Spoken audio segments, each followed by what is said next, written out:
गुल्लूगंज नाम का गांव था, जहां पर हर्ष अपनी पत्नी सुरेखा के साथ रहा करता था। हर्ष गांव में बर्तन बेचने का काम किया करता था।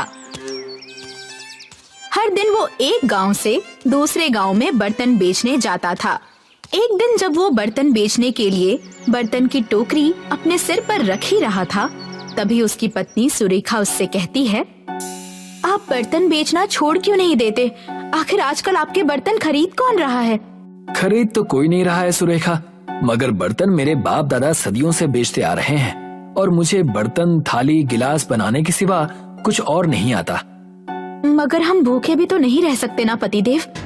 आज मुझे जाने दो, अगर आज कमाई नहीं हुई तो मैं सारे बर्तन पानी में फेंक दूंगा और कहीं और काम कर लूंगा।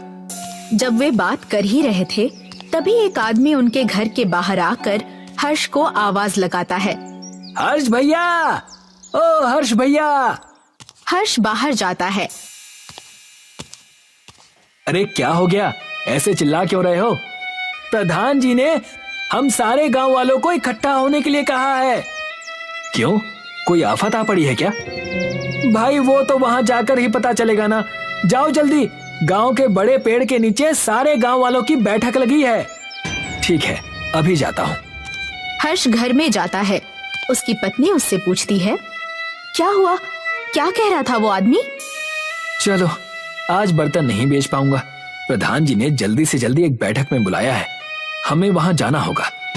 हर्ष सुरेखा को लेकर प्रधान जी की बैठक में जाता है और देखता है कि प्रधान के साथ साथ गांव की जमींदारनी भी खड़ी है। ये जमींदारनी यहाँ क्या कर रही है? पहले तो इसे गांव के मसलों में कभी नहीं देखा मैंने। जाने दो, देखते हैं आखिर प्रधान ने हमें यहाँ क्यों बुलाया है। गांव वालों, गांव में एक बड़ी आफत आ पड़ी है। सरकार हमारे गांव की सारी जमीन एक विदेशी कंपनी को बेच रही है। क्या? मगर सरकार हमारे घर और जमीन को विदेशी कंपनी को कैसे बेच सकती है? हमारे पास हमारे घर और जमीन के कागज हैं। यही कारण है कि तुम अनपढ़ हो। ये भी नहीं पता कि सरकार ऐसा कर सकती है। सरकार अपनी जमीन देकर आपको कोई छोटा मोटा घर दे देगी, और क्या। नहीं नहीं, ऐसा नहीं होना चाहिए।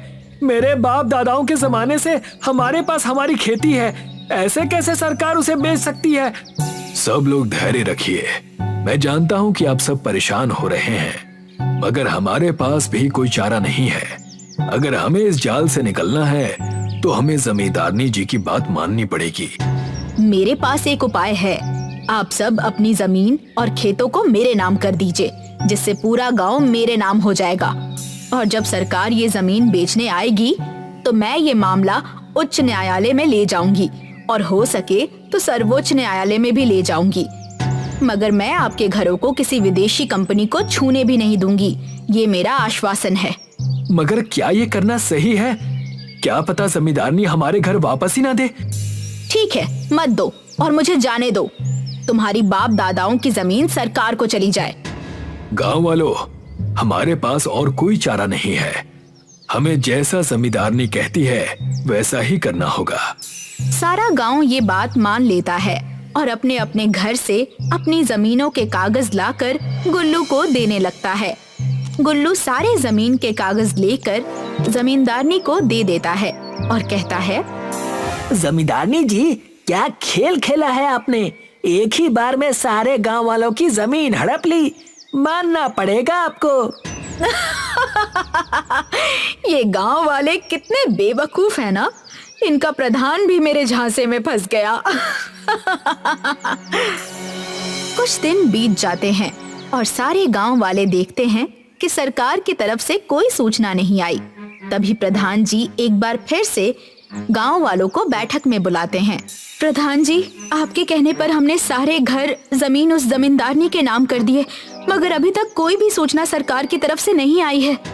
यही बात तो मैं भी सोच रहा हूँ, मगर अभी तक जमींदारनी जी बैठक में नहीं आई। जब वो बात कर ही रहे थे, तभी जमींदारनी जी उनकी बैठक में आ जाती हैं और उनसे कहती हैं, चलो सब मेरे घर को खाली कर दो। ये पूरा गांव अब मेरे नाम पर है। अगर खाली नहीं किया तो पुलिस को बुला लूंगी।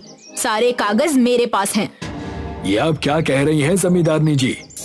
ओए प्रधान, घर खाली करो। तुम भी, तुम्हारी जमीन सरकार को चली जाएगी। ये आप क्या कह रही हैं जमींदारनी जी? ओए प्रधान, घर खाली करो। तुम भी, तुम्हारी जमीन सरकार को चली जाएगी। मगर हम जाएंगे कहाँ? कहीं पर भी जाओ, मुझे क्या, मगर सबके घर खाली कर दो, नहीं तो घर में रहने के लिए किराया देना शुरू कर दो। 3 दिन है तुम गांव वालों के पास, सिर्फ 3 दिन। चल गुल्लू। जमींदारनी वहां से चली जाती है और गांव वाले परेशान हो जाते हैं।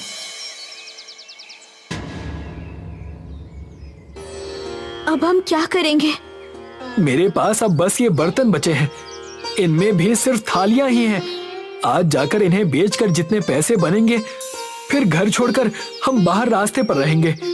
हर्ष बर्तन को सिर पर रखकर उन सभी थालियों को बेचने चला जाता है, मगर कोई भी उससे बर्तन नहीं खरीदता, जिसकी वजह से वो निराश होकर जंगल के रास्ते से घर की ओर आ रहा होता है।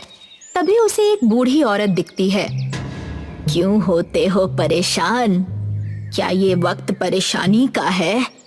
क्यों रोते हो उसके लिए जो तुम्हारा कभी था ही नहीं?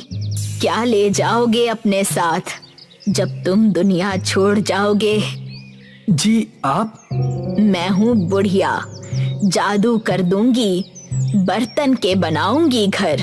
बोलो, क्या है तुम्हारी टोकरी में? मेरी टोकरी में सिर्फ बर्तन के नाम पर थालियां ही हैं। थाली ना आसमान में होंगी, ना होंगी जमीन पर, लहराते उठेंगे घर तुम्हारे सबके सब इस थाली पर। क्या आप मेरी मदद करेंगी? हड़प्पा नाचो। आप ठीक तो है ना? बुढ़िया हर्ष को जादुई छड़ी देती है और कहती है, जा गांव में लोगों को ये थाली दे और इस पर ये छड़ी घुमा। ये थाली घर में बदल जाएगी और जहाँ चाहोगे वहाँ चली जाएगी। चल, अब मैं चलती हूँ। बुढ़िया अचानक से उसके सामने से गायब हो जाती है।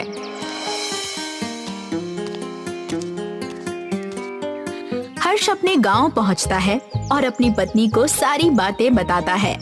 वो अपने बर्तन की टोकरी में से एक थाली निकालता है, उसे जमीन पर रखता है और छड़ी उसके ऊपर घुमाता है। जैसे ही वो छड़ी को थाली के ऊपर घुमाता है, वैसे ही उस थाली पर घर बन जाता है। सच में घर इस थाली पर बन गया, वैसे ही जैसे उस जादूगर बुढ़िया ने कहा था। हर्ष प्रधान को जाकर सारी बातें बताता है और हर्ष सारे गांव वालों के लिए थाली पर घर बनाकर दे देता है।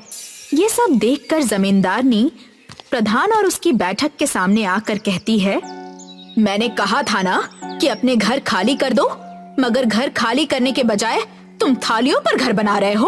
अब बस बहुत हो गया। क्या? नहीं तो तुम क्या करोगी? उच्च न्यायालय में जाओगी? क्या कहोगी? क्योंकि हमने तो घर खाली कर दिया है, अब क्या? और हम तुम्हारी जमीन पर नहीं हैं। हमारा थाली घर न जमीन पर है और न आसमान में। न्यायालय में क्या कहोगी तुम जमींदारनी? अगर जाना ही है तो जाओ, फिर हम भी वहाँ जाकर बताएंगे कि कैसे तुमने झूठ बोलकर हम सारे गांव वालों से हमारी जमीन और घर हड़प लिए। ये सुनकर जमींदारनी अपने घर के लिए निकल जाती है और गुल्लू जमींदारनी से कहता है, अब हम क्या करेंगे मालकिन? आपके पास कोई तरकीब है? हाँ, उस हर्ष से उसकी थाली पर घर बनाने वाली छड़ी को लेना पड़ेगा। मगर हम उससे कैसे लेंगे? उसका घर तो थाली पर है। तो उसके थाली घर पर चढ़कर उसके घर से चोरी कर लेंगे। वैसे भी तुम्हारी शक्ल तो चोरों से ही मिलती है। आप ठीक कहती हैं, मेरी शक्ल चोरों से मिलती है। मगर काम आपके हैं चोरों वाले। क्या? कुछ नहीं मालकिन, मुझे माफ कर दीजिए। रात हो जाती है और जमींदारनी और गुल्लू हर्ष के थाली घर में पहुंचते हैं और हर्ष के घर में चुपचाप घुस जाते हैं। चलो, उस छड़ी को ढूंढो जल्दी। हाँ मालकिन, मगर क्या आप मुझे बता सकती हैं कि यहाँ पर हर्ष और उसकी पत्नी क्यों नहीं है? हर्ष और सुरेखा अपने घर पर उस दिन नहीं थे। अच्छा ही है कि वो लोग यहाँ नहीं हैं। अब हम आराम से उस छड़ी को ढूंढ लेंगे। गुल्लू को वो छड़ी मिल जाती है। मालकिन देखिए, छड़ी यहाँ है, इस तकिए के नीचे रखी हुई है। रुक, ला इसे मुझे दे। जैसे ही जमींदारनी वो छड़ी को अपने हाथ में लेती है, हर्ष का थाली घर आसमान में ऊंचाई पर चला जाता है और जब जमींदारनी घर के बाहर आकर नीचे देखती है, हम इतने ऊपर कैसे आ गए? गुल्लू, क्या किया तूने? मैंने क्या किया मालकिन? जमींदारनी को तभी एक आवाज सुनाई देती है। जमींदारनी, ऊंचाई से अपनी जमीन और घरों को देखने में कैसा लग रहा है? प्रधान, तुम मुझे नीचे उतारो, मैं तुम्हारे आगे हाथ जोड़ती हूँ। मजा आ गया। अरे ओ जमींदारनी जी, जो छड़ी तुम्हारे हाथ में है वो नकली है। ये देखो, असली छड़ी मेरे हाथों में है। मैंने कुछ नहीं किया, सब ये जमींदारनी का किया धरा है। जमींदारनी, वादा करो कि तुम सबके घर और जमीन के कागज वापस करोगी, तभी तुम्हें नीचे उतारूंगी। मैं वादा करती हूँ कि मैं सारे हड़पे हुए घर, जमीन और खेत सब वापस कर दूंगी, बस मुझे नीचे उतारो। सच में? हाँ सच में, मैं वापस कर दूंगी। मुझसे बहुत बड़ी गलती हो गई, मुझे नीचे उतारो। सुरेखा छड़ी घुमाती है और घर नीचे आ जाता है। अगले दिन जमींदारनी सारे गांव वालों को उनके घर, जमीन और खेतों के कागज वापस कर देती है।